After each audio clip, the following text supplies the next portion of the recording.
نے بٹھایا بہت اونچے تخت پر اور بٹھایا سونے کی کرسی پر. اس نے دیکھا وہاں سے نیچے اتر کے نیچے فرش پر بیٹھ گئے. اس نے کہا روم کے بادشاہ نے حضرت موسیٰ سے کیا ہو گیا؟ ہم نے آپ کا اکرام کیا اور شاہی تخت پر کرسی پر بٹھایا. اس نے کہا میں نے دیکھا دائیں بائیں کرسی سونے کی ہے، ہمارے نبی نے منع کیا سونا استعمال نہیں کرنا. ہم ایسے نہیں ہے تمہاری زندگی دیکھ کر راج پکڑنے لگ جائے. ہمارے اندر دہر محمد الرسول اللہ کی زندگی ہے، ہم اس پر اثر نہیں لیتے. روح زمین کے بادشاہ آ جائے ہمارے نزدیک اللہ کے نبی کا ایک بال اور آپ کی لعاب خدا کی قسم قیمتی ہے. ہم نہیں لے اور زندگی کا اثر لینا. یہ بچوں میں بھرو، یہ خواتین میں جذبہ بھرو کہ زندگی اختیار کرو نبی کی بیٹیوں کی، ازواج مطہرات کی. قرآن جن کی تاریخ سے بھرا ہوا ہے، حدیثیں تاریخ سے بھری ہوئی ہیں. روح زمین کی خواتین مل جائے. یہ سنتی انقلاب آیا 16 عیسوی سے آیا. جب سنتی انقلاب آیا تو باہر نکلے. مرد جو ہے پہلے دور رہنے لگے کہ نہیں عورت باہر نکالو. پہلے عیسائیوں یہودیوں کا بھی پردہ تھا، عورتیں اتنی باہر نہیں نکلتی تھی. انہوں نے کہا باہر نکالو باہر نکالو باہر نکالو. اب باہر نکالا خواتین کو، آؤ بھائی تم بھی کماؤ. نفقہ تھا قامت کے دن میں، اب تم بھی آؤ باہر آؤ.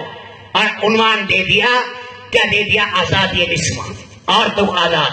باپ جناب تو بھی محنت کر. یہ بھی کارخانے میں گئے، ادھر جگہ دوسری جگہ گئے اور دوسرے اداروں میں گئے، ہر جگہ گئے، ہر جگہ لڑکیوں کو پہنچایا عورتوں کو پہنچایا. اب ایمانداری سے بچاؤ. ان کو آپ نے عزت دیا یا بذلت کیا؟ تم نے یعنی بسوں میں لڑکیوں کو آگے بٹھایا اور تم نے یہاں یہ استقبالیہ میں ہسپتالوں میں لڑکیوں کو آگے بٹھایا اور تم نے یہاں ایئر ہوسٹس کے اندر وہاں 15 سے 21 سال کی لڑکیاں رکھی. سارا دن وہ برتن دھوتی ہے.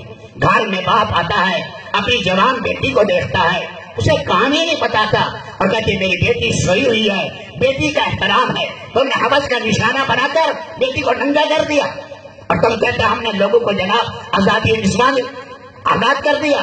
اس کے اوپر تم نے اتنا گمبھیر بدن ڈالا اور پھر تم نے اسے خواہش کا نشانہ بنایا. ہر کمینہ اسے خواہش کا نشانہ بنا رہا ہے.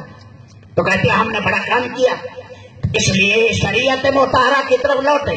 کوئی راستہ نہیں ہے امت کے لیے. خدا کی قسم ایک ہی راستہ ہے، توبہ کی طرف آئیں، محمد کی زندگی اپنائیں، صحابہ کی زندگی اپنائیں اور مستورات صحابیات کی زندگی، رسول پاک کی بیویوں کی زندگی، آپ کی بیٹیوں کی زندگی، اسے دیکھیں.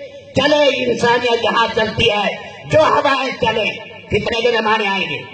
آخری بات میں کہہ رہا ہوں، مولانا یوسف صاحب رحمت اللہ علیہ کے بیان میں بھی آئے کہ یہ جو کہا گیا آخری زمانے میں جہالت پھیل جائے. حالانکہ سکول تو بڑھ گئے، کالج بڑھ گئے، یونیورسٹیاں بڑھ گئی ہیں. اللہ کے نبی کہہ رہے جہالت پھیل جائے گی.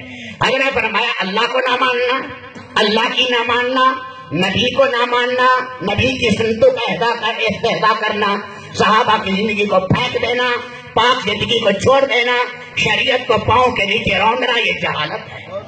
یہ جہالت ہے. جہالت کر رہی ہر جگہ. محمد ہی زندگی لانا ہے.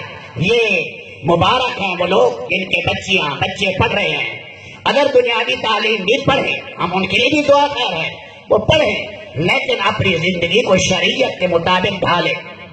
اگلے دن میرا جانا ہوا زکریا یونیورسٹی میں، وہاں گئے، وہاں پر لڑکے بھی آئے ہوتے، دوسری جگہ پروگرام تھا اور دیکھا ماشاءاللہ بات، اور ان کے اندر کوشش ہے.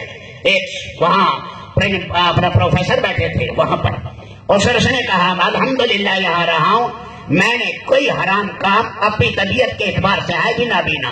کیمسٹری کا لیکچرر ہے، نابینا ہے، اس کا نام اسلم بلانا، اور جناب رہ رہے ہیں. اور کہنے لگے مجھے ہیڈ ڈپارٹمنٹ بنایا گیا، ساری چیزیں تھی، میں نے بچا.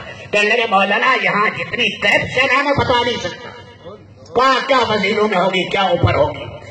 فرد کھا رہا ہے، سب کھا رہے ہیں. کہنے لگے وہ جو رسول پاک کا نسخہ ہے، انسان بناؤ انسان بناؤ انسان بناؤ، یہ بنا رہے ہیں باہر کے نقشے، انسان نہیں بن رہا. یاد رکھنا یہ جو ایٹم بنا رہے ہیں انسانوں کے لیے بنا رہے ہیں، یہ چوہے مار رہے ہیں، شام کے اندر چوہے مر رہے ہیں، یہ مخلوق معصوم مخلوق کو ذبح کرنے کے لیے. محمد رسول اللہ 258 صحابی صرف شہید ہوئے، 1000 کافر مرا، 10 لاکھ مربع میل تک اللہ کا دین پھیلا.